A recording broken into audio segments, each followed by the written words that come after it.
Hello, this is CJ Scioscia from the band Blood Feast, and we go to 11. Why don't you just make 10 louder and make 10 be the top number and make that a little louder? These go to 11. I wanted to do phone because, well, for starters, anyway. You don't need to see my ugly mug. Well, I was going to say it shows my better side on the phone. So I mean, with the heat and everything, it's been kind of screwy with the internet, and I'm like, the last thing I want is something to get dropped. So, but so one of the cool things here is I know, Mike, my friend there that runs the website and the Facebook page, he's like, hey, you gotta get these guys on because he's been a fan of the band for a bit. Really? Cool. Yeah, he goes back. I mean, I was familiar with the Killing for Pleasure album, but with all the various different bands that come out, and then you get overwhelmed, because 87. I mean, that was what I was, just barely getting years ago, getting into my teens or whatever, and I mean, that's when you really got bombarded with a bunch of stuff. But I know you came on later on, but I mean, how big of a fan were you of the band's work prior to being part of the band? Well, I guess the funny part is, I was in a New Jersey band, at the same time as Blood Feast. Blood Feast, the three main underground thrash bands from the area. Well, I shouldn't say three, but in Jersey were Blood Feast, of course, and they got signed. When I was in a band called Insaniac, that did nothing but demos, and we were together for like 7 years. And there was another band called Phantom Warrior who put out a vinyl on their own, so they got in between, But we actually did. Insaniac did a show with Blood Feast. We did their album release show for Kill for Pleasure. Oh wow! Okay. And Anne Boleyn from New Renaissance Records was there, and I remember it was probably Kevin Kuzma, the original drummer, introduced me to Anne. I remember that. I can see it in my head as I'm talking to you. Mm-hmm. And and Blood Feast got somewhere, whereas my band slugged it out, and we just didn't get signed, and that's okay, I mean, it's it is what it is. Mm-hmm. And but I got a chance, I was a fanzine writer. I did an interview with with Blood Feast back then, and we went and hung out with the two bands hung out together once because Blood Feast at that point in time were rehearsing in Overkill's rehearsal space in a place called Garwood, New Jersey, which was maybe 5 miles from where we rehearsed.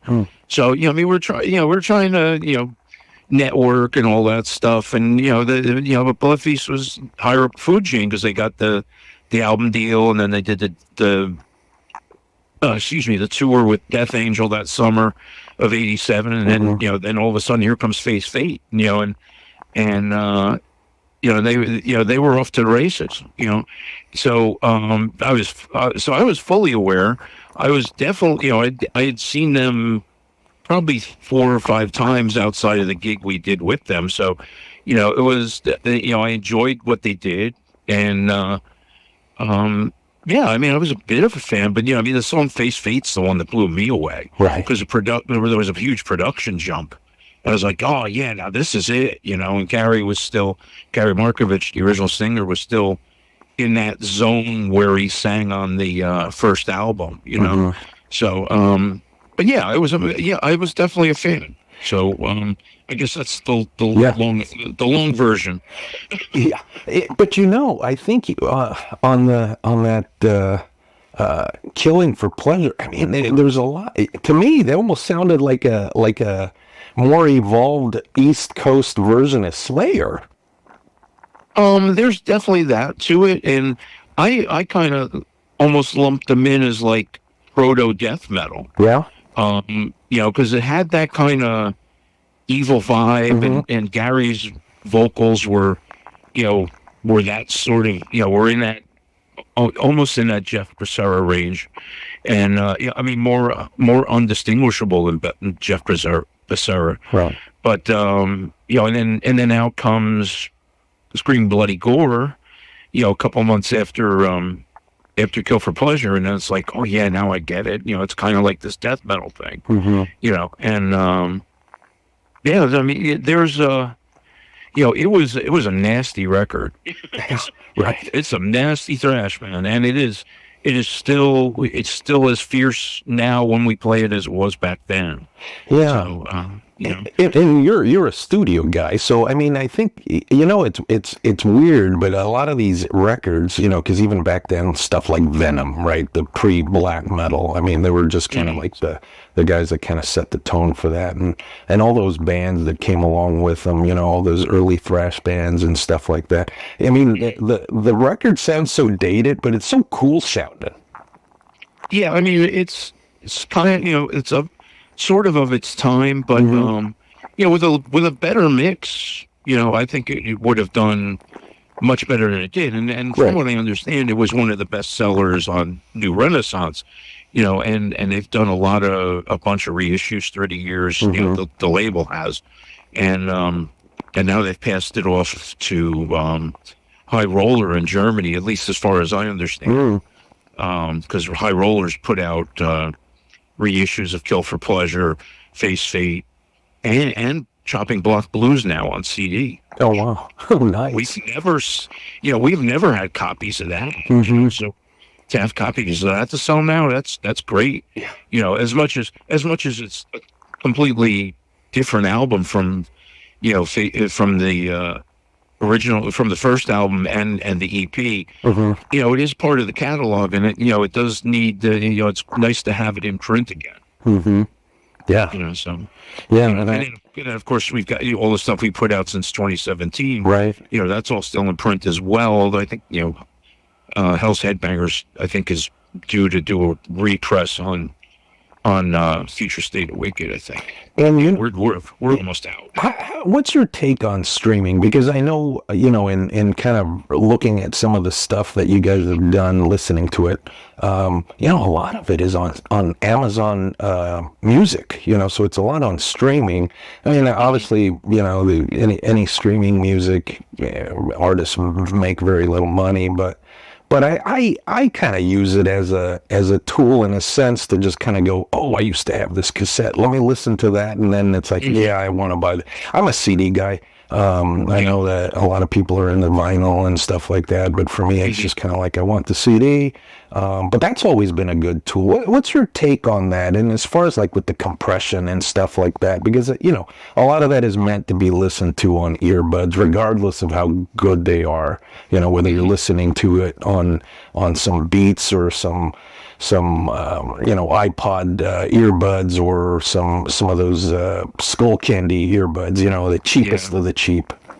Well, up until very recently, I had been riding by iPod. I got an iPod. I had to replace my original iPod. I got a classic in 2012, and it's still going strong. But but I decided, let me take the plunge, because Amazon was saying we got 90 days free streaming of Amazon Music. Right. So I took the plunge, and what I mainly pulled up was first things I pulled up was the Zeppelin catalog.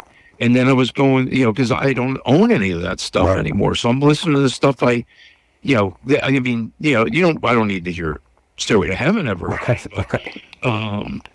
rock and roll, that kind of thing. But digging into Zeppelin 3 and digging into Physical Graffiti, which, is probably my favorite Zeppelin album. So, I went down that rabbit hole. Then I went down the Yes rabbit hole, what I mean? Because again, these are things I just haven't listened to nearly as much as I should, because stuff I grew up on. Right. But then I go on a Voivod tip, and so it's nice to have it at your fingertips.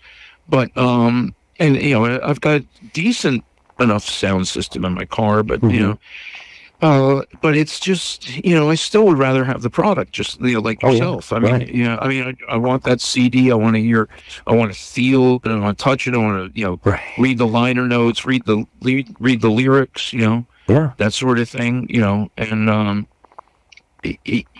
so streaming to me it's a convenience, but I don't think I'm going to stick around with it because I already, I got to the end of the 90 days and they yeah. rolled it over and they charged me $9.99. Okay, Right, time to go away. right, right, So I just canceled a few days, right. so I got it till the end of this month. So I don't think streaming's really for me. I'd rather throw a Right. CD. No, and I get it. I mean, because I either play the CDs in my Jeep or it has I can burn something, put it on a thumb drive, and then upload it onto the drive on there. But I've tried streaming directly from the phone. It just sounds like garbage in there. I think I was lucky in that I maybe in partially. I don't know. Everything seemed to be fine for me. Mm. I mean, part of it too. Here we are. You're talking to a 61-year-old man, and I've got hearing aids. Mm-hmm. I mean, I hate and it's not something I'm proud of. Right. You stand next to a drummer crashing a cymbal, and you're 6 inches away from your ear for long enough. Yeah, you're going to do some damage. Right. So, but I've noticed that there's a crispness to it, that I kind of missed, Mm. and part of that might have been the hearing. I got the hearing aids as I'm hearing, high end again. Right. I'm not hearing as much of a difference as I thought I would. And especially since I'm listening to mainly archival stuff, Right. I'm hearing the detail. I guess I'm hearing enough of the detail. Maybe I've got enough hearing damage and it doesn't matter. Right. But Right. I hope not. Yeah, no kidding. I hope. One of the things that you guys do have is a new album coming out. Yeah. Infinite Evolution, which I think I've been reading stuff online, and people are kind of like, wow, it's about time, right? But that's got to be gratifying knowing that there's a select few. You guys have this cult following, and you have some pretty rabid fans that are anxiously anticipating the record. Oh yes, definitely. It comes out this Friday, the 12th. Right. The Hell's Headbangers did a great job with the packaging. I worked closely with Ani Giroux, who I guess does the layout for the label on certain projects, and she did a wonderful job. She was open to our suggestions, and if there was a mistake, a typo or something, we'd take care of it. Right. But having the gatefold, the vinyl gatefold, and opening it up and seeing the whole thing is really cool. And of course, they put it out. They got colored vinyl, they got the black, they got the CD, and then they got a cassette.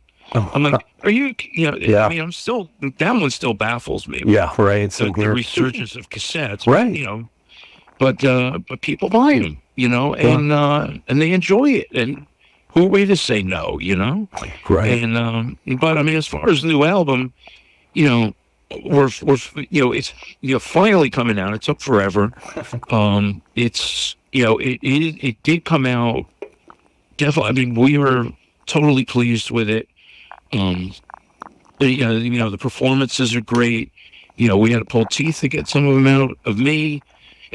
as far as my leads, at first time Adam back in the studio singing lead vocals since maybe 2005 or so, when he was, when his previous band, or an intermediate band, he had a band called Without End, and he was the guitarist vocalist in that, so he had the track record to do what he's doing now. Wow. So him stepping into the vocal shoes, it wasn't a pre-planned thing, but it just sort of worked out to be that way. And, and the vocals, I'm thrilled with the vocals, and it seems as though people are digging it as well. We're getting comparisons to, the Bailoff, the late Paul Bailoff, and Jeff Becerra, and, it's wonderful, and they're accepting the songs. I mean, we just did coming to this show. We take this 4 of the songs live, and people are digging it. And we're gonna keep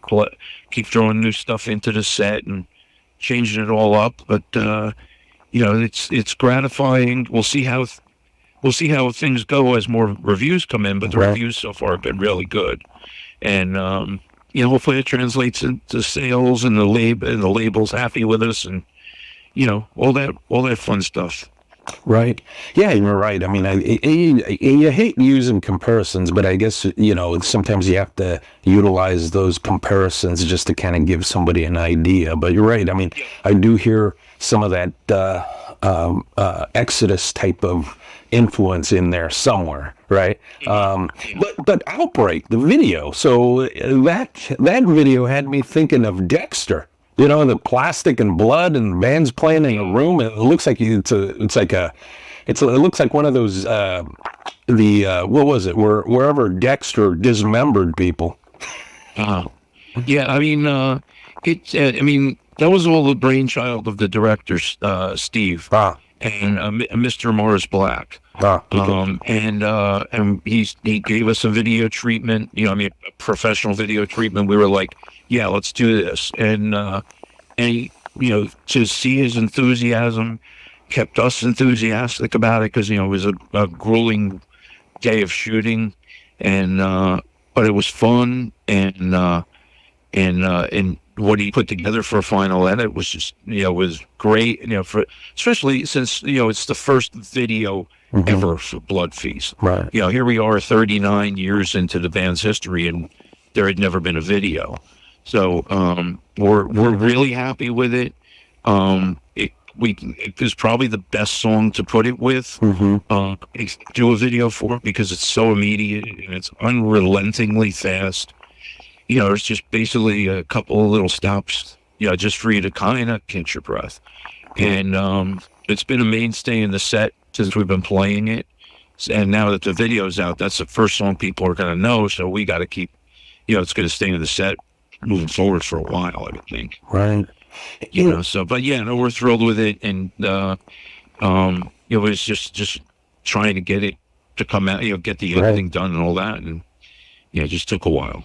And now, is this something that you guys had considered doing a follow-up? I don't know if it'd be performance. I mean, I know one of the big things anymore are lyric videos. I don't know if you're a fan of those. I think just to kind of get the music out there is... Yeah. I mean, I think they make more sense if you're doing it as kind of a launch to a record. I mean, and I've seen bands then put out lyric videos after putting out a formal video. I'm like, well, that's kind of a letdown.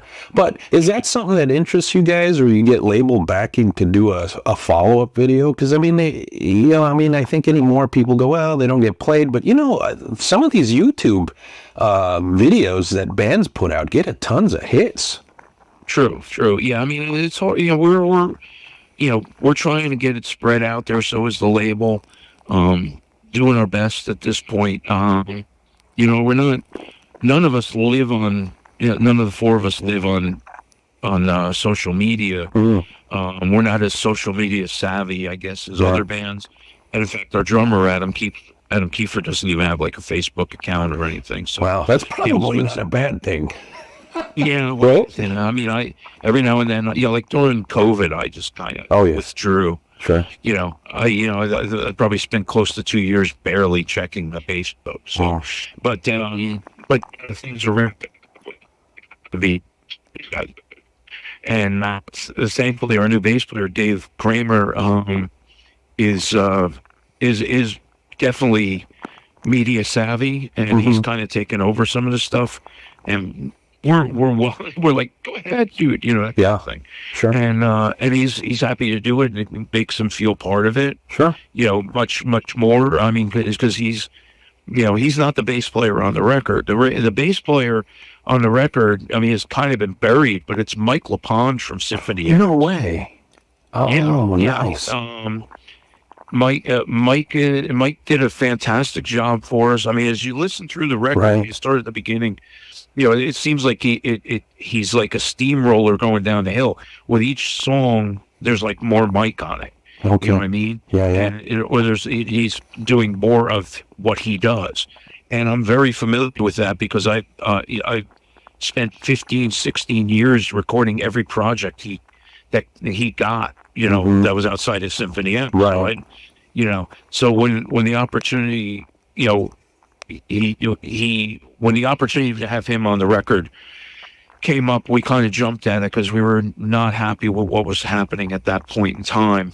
And, you know, so we did that. We made that decision, and it definitely was for the better. You know, because you have to make steps. If you're going to be a band that's taken seriously, every record has to have an advancement of some sort. Correct. And for us, it was definitely in the low end. And that's what we have this time.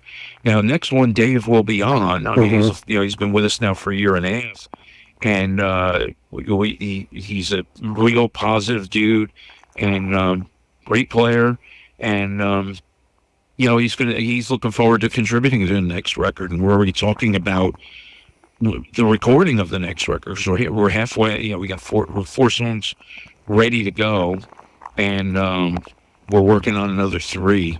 So then our focus isn't wait for the next record. We need to be proactive. Right.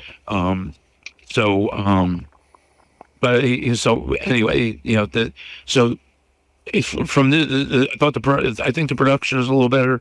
You know, I've done the production on everything since I joined the band. You have to figure out ways to get more out of what we do, and between, you know, everybody's performances, the difference in the vocal, the difference in the bass playing, and you know, I'm going to say, you know, I don't want to blow my own horn, but I definitely played differently on this record than I did on Future State. You know, I definitely stepped out of my comfort zone a little bit, and I'm happy about that, because I'd rather be creative than, you know, sticking to my usual thing. Sure. You know what I mean? So yeah. You know, but yeah, so I mean, all around, it's, you know, it's a better product. You do the best you can. You throw it out there, and you hope that people agree. You know, we make it for ourselves, but the second it's in the public view, it's up to the punters to make that decision if it's worth the shit. You know, right. And I think it is. So, Yes. and I know that what's coming down the pike, the next record, is going to be. It's going to be a little more madness to it. Oh, jeez. So, and you know, I mean, is it too early to kind of have a timetable on that? Is it like mid next year or tail end of next year, or what are you thinking? We've talked about we're gonna go through the recording process in a different way this time. Okay. I've always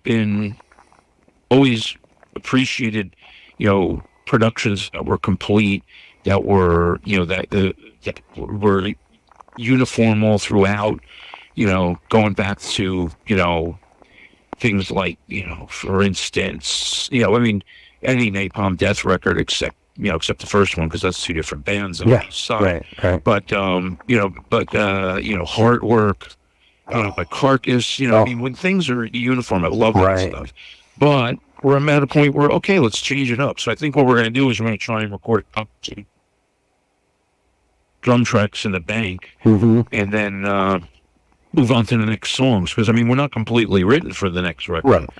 But you know, at least, but that'll get us a timetable. So if there's a little difference between guitar tones or bass tones between songs, I think that's not a bad thing. I think if you know, for instance, again, the Hard Work reference, you know, I mean, that production is fantastic all the way through, but if you can listen to Blind Leading the Blind, the ninth song on the record, the guitar sound changes. Right. And it's like, oh, it makes sense though, you know? Yeah. So, you know, I think this time I go out of my production zone a little bit. We're also going to be recording drums and not at my studio. We're going to use Mike Sabatini's from Attacker. Okay. He has a studio in Jersey City, Band Mother Recording, and we're going to do the drums with him, and we may do the mix with him. So we'll see how it goes.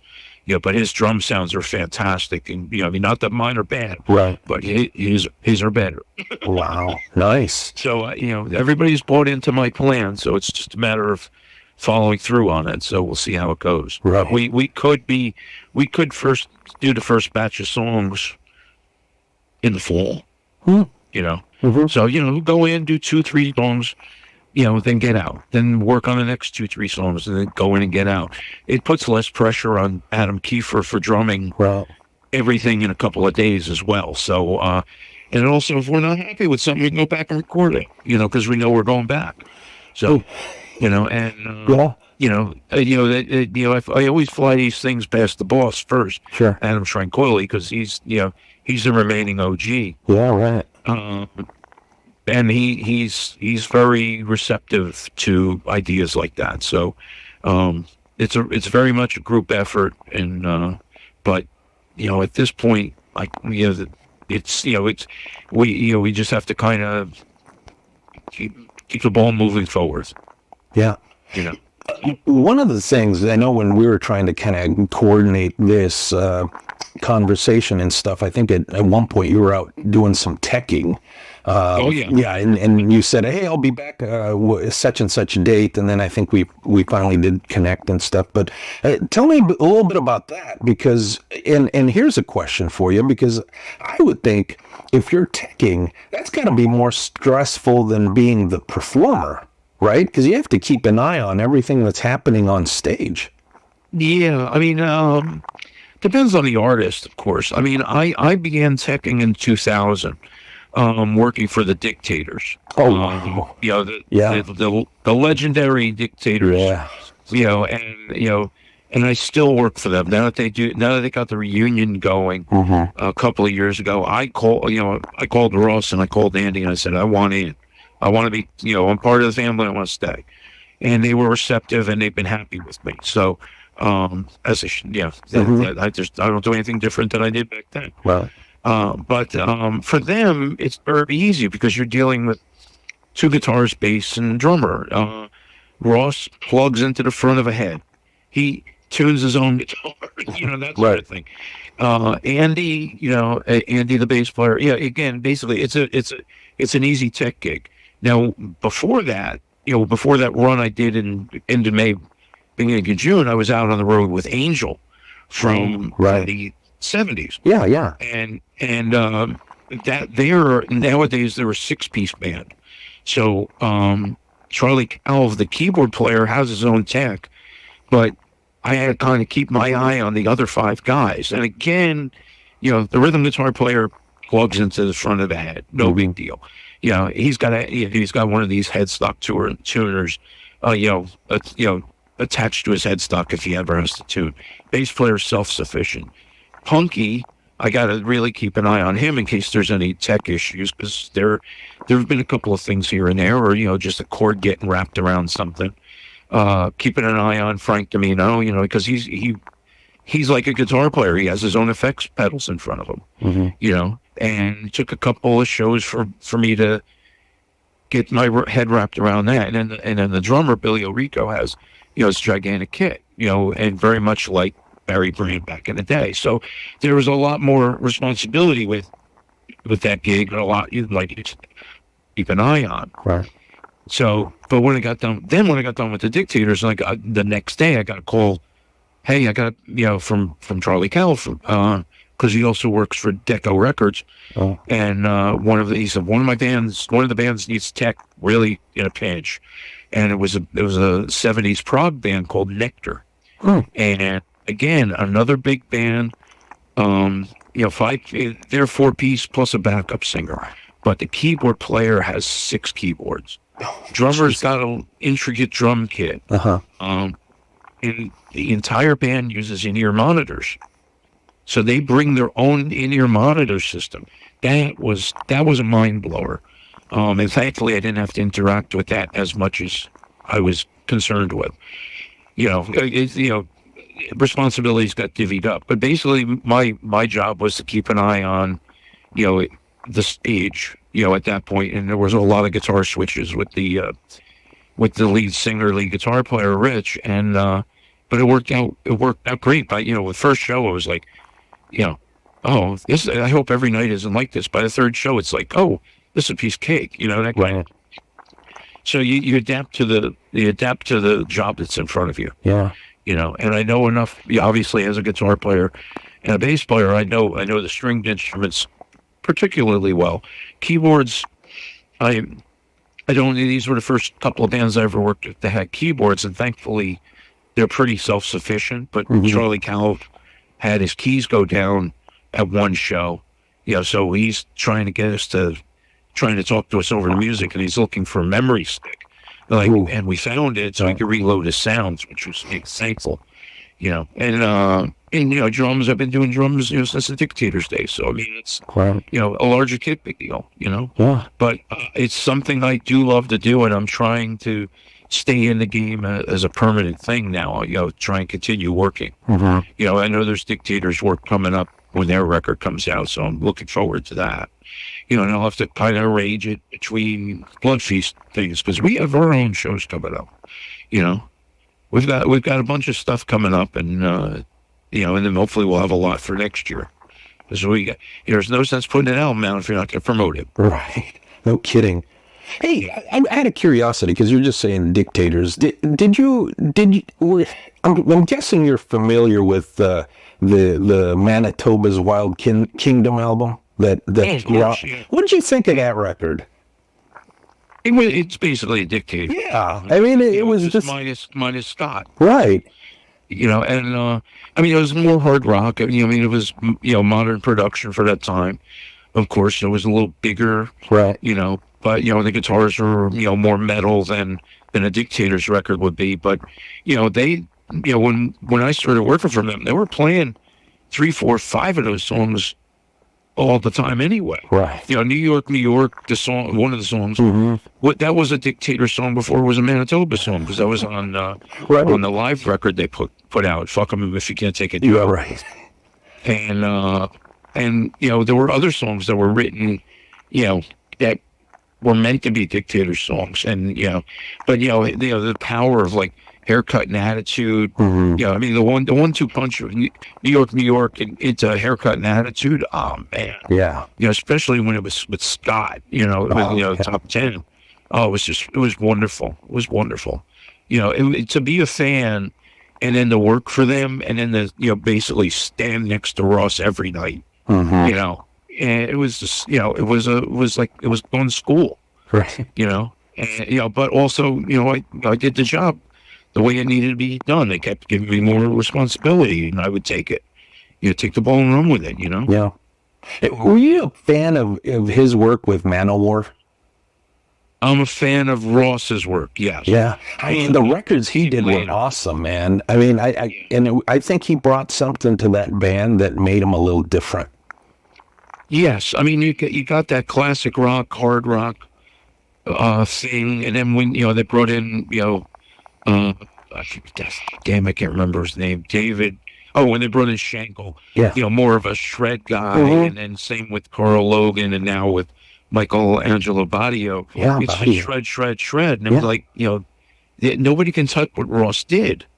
Right. Because there's that blues thing. Yeah, right. Ross grew up at the foot of B.B. King. And it's there's the first will never be beaten, I don't think. Fighting the World, when they went to Atlantic and those 2 records that they did, I wasn't as enamored of them as I was as like Sign of the Hammer and Hail to England, and thankfully I did get to see them back then, with Ross, and then start seeing them play with Dictators after that, and it just this is and now I've now engineered and produced a record for him. Right. His most recent album, which came out as COVID hit, Born of Fire. I yeah.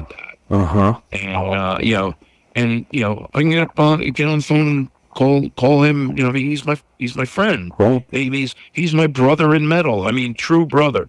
More like an uncle because he's the older, but you know what I mean. Right. But I can call him up and call him a prick if I want to. Well, he does it to me. Do you think he has it in him? Like, let's say, I'm just throwing this out there. Let's say that Blood Feast said, "Hey, we can't get this solo right. We need to bring in a guy." Do you think Ross would come in there and nail a solo for you guys? He would. I'm sure he would. He's actually shown up on one of my records. Ooh. One of my pre-Blood Feast bands in the 2000s was a metal band called Skull Shifter. And we did an EP that Simon F.M.E. of Napalm Death, Paradise Lost fame, he mixed for us. And then we did full length. And on that full length, Ross did a guest solo for us. And, the day he sent over those solos, because he sent 3 passes at it, I was just like, holy crap, And then, of course, then I had to play it. Oh, jeez. Right. Or at least try and play it live. Right. But, I mean, he does a lot of guesting work. If Blood Feast asks, I'm sure he would. We've done a couple shows with him. He knows, he knows Adam Schrank really pretty well now. We've spent, spent so much time in the airport in Tijuana with him, or San Diego, I guess. And, Ross is a great guitar player, a great person. And, like I said, I'm proud to be able to call him friend. Well, And same with all the dictators. I mean, I haven't met any of the other Manowar people, and probably never will. Right. But if Ross isn't involved, I have no interest. Sure, that sort of thing. Well, we've been talking about people that are nice and stuff like that. Who's been a challenge for you to work with as far as teching, or can you say? I mean, maybe you don't want to say because you're like, I'll let that go. Nobody's ever been a.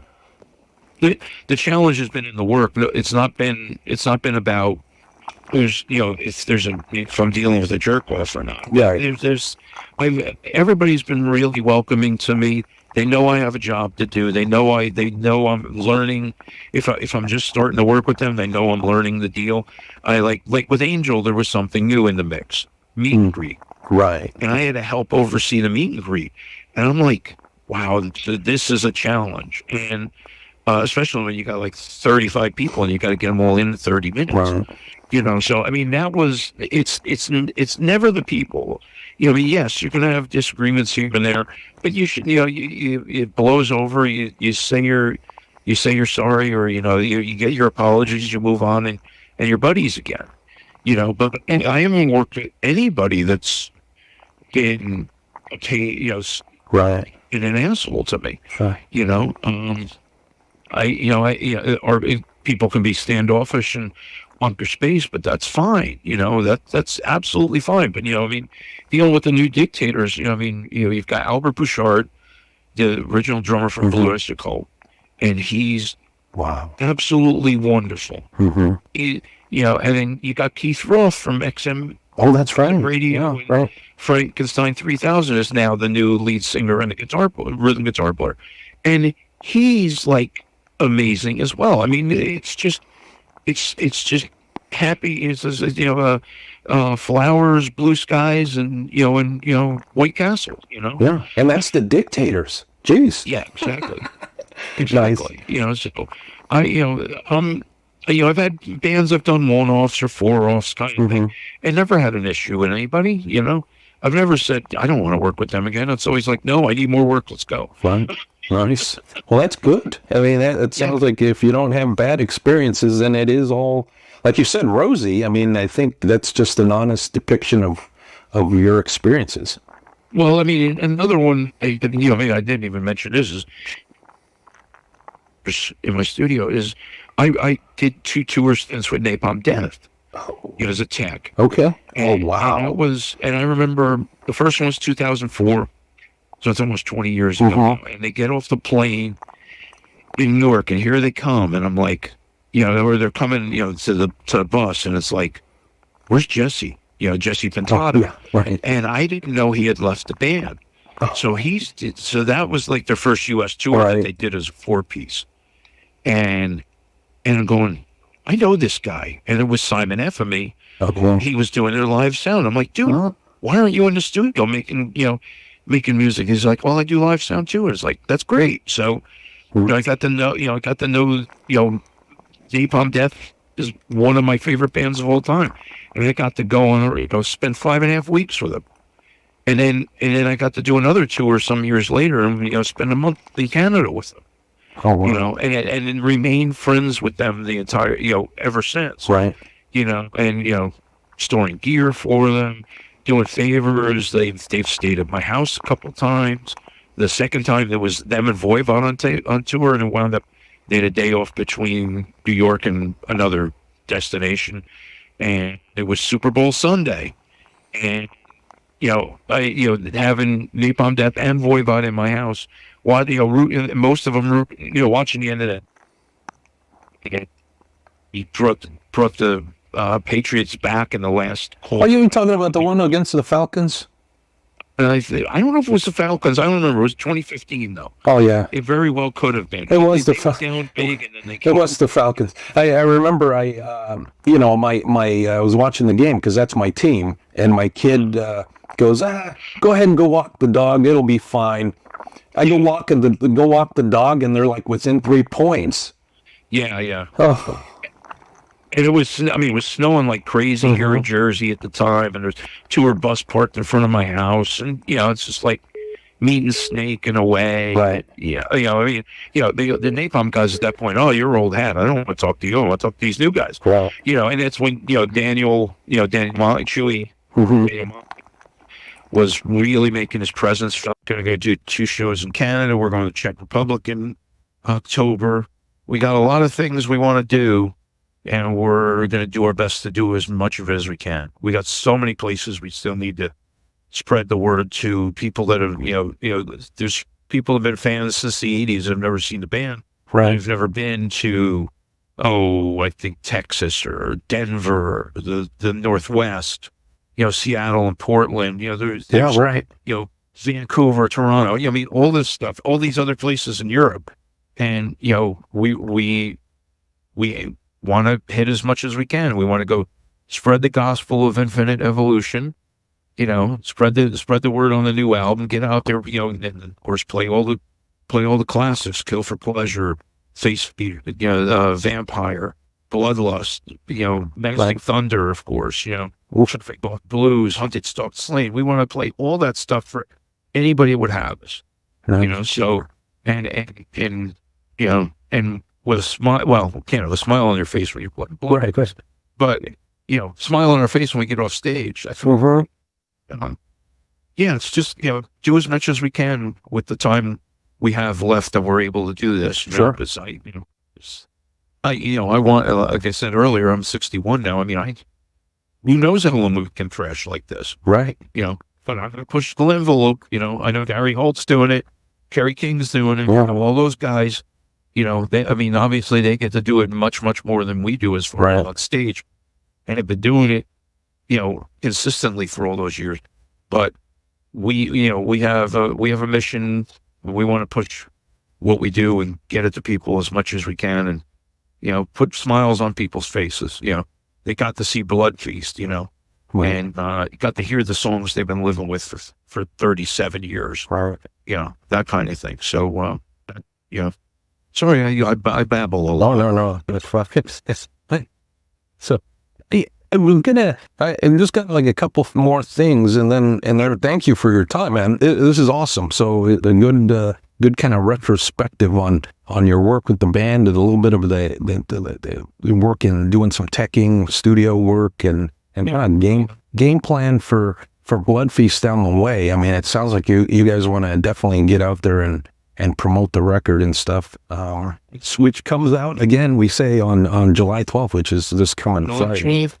On Hell's Headbangers Records, and High Roller Records is distributor in Europe. And we're going to try and work out something for South America. We did that. Ooh. We did Future State of Wicked with Pacheco Records in South America for that album. So hopefully we can arrange something down there as well. We need to get to South America. There's been talk of South American tours going back as far as 2018. They keep getting scuttled or, so for some reason or another. And there's a lot for us to do. I've been in the band now for 10 years. There's been some, there's been some kerfluffles over the years. Right. We lost a drummer. We had to change drummers. And unfortunately, Joe, he succumbed to cancer a few years ago. He's a friend, he and I were friends for 35 years, and then, we you parted ways with Lorenzo and Chris Stanalini, but the band is, you know, is as bulletproof as it can be now. And it definitely, we're playing, you're playing some of the best shows we've ever done. The band is tight as, pardon my French, tight as fuck. Right. And, it's just fun playing with these guys. I mean, obviously I've been playing with, Tranquility for 10 years and Kiefer now for 6, but Dave's been, we've done 5 shows with Dave, and he's been wonderful, and, it's so, we've welcomed him with open arms. We're just trying to be part of it, as much as possible, and that, it gets better every rehearsal. I mean, it's just, you can't take somebody in and all of a sudden, oh yeah, I mean, there's a growing process, but we're growing as a unit, and we're a little more slender now that we're 4-piece rather than 5, so it's a little more attractive to promoters, hopefully. So, but we're do the best we possibly can. Last thing. Here's a one for you. I'm sure you probably have something good here. This is going to be for We Go to 11, which obviously has like a Spinal Tap influence title. What do you have for us in the way of a Spinal Tap-esque type moment? Be it teching, be it performing, or both. I don't know. Maybe you want to share 2 stories. Well, I can think of 2 immediately, and they both involve me in the teching. It's okay. And I remembered the first one because the second one only happened about a month and a half. So the first one, we're doing I'm with the Dictators. We're doing shows at CBGB's. They're filming for a DVD. That never came in. But so it's middle of December, and the weekend gets hit with a snowstorm. I'm like, are you kidding me? So we do the first night. Crowd's great. Real good crowd. So I drive back to Jersey because, from Manhattan. Had a passenger, 8-passenger or whatever. I get back over here. The roads are so tough. I wound up staying at my studio instead of driving all the way back to Western New Jersey. I get to here. The parking lot isn't plowed below the power steering pump.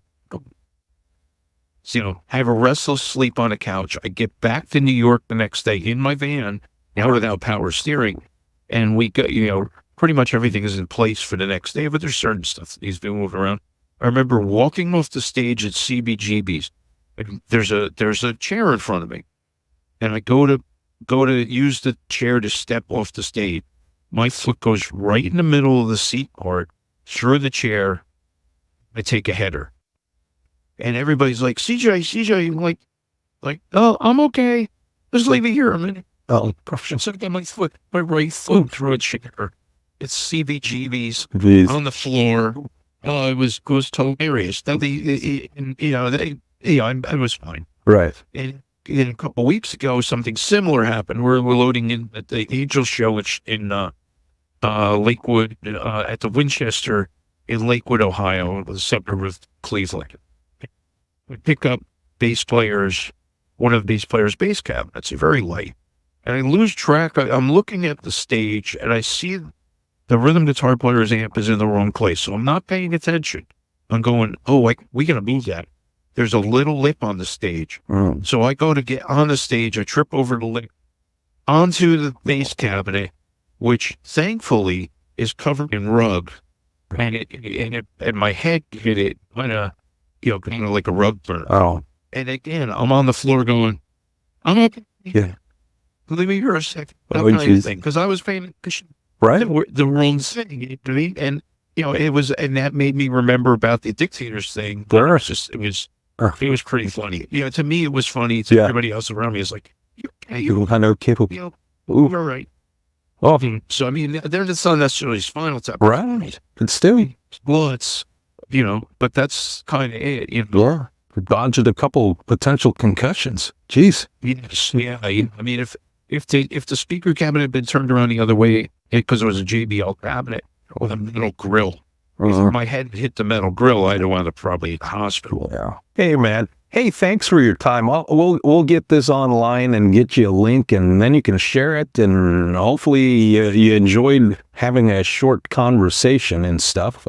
Hope to talk to you again. This was wonderful, Ruben. I know I have a tendency to ramble and go off. No, that's good. A little bit, but I thank you for allowing me my little bit of time.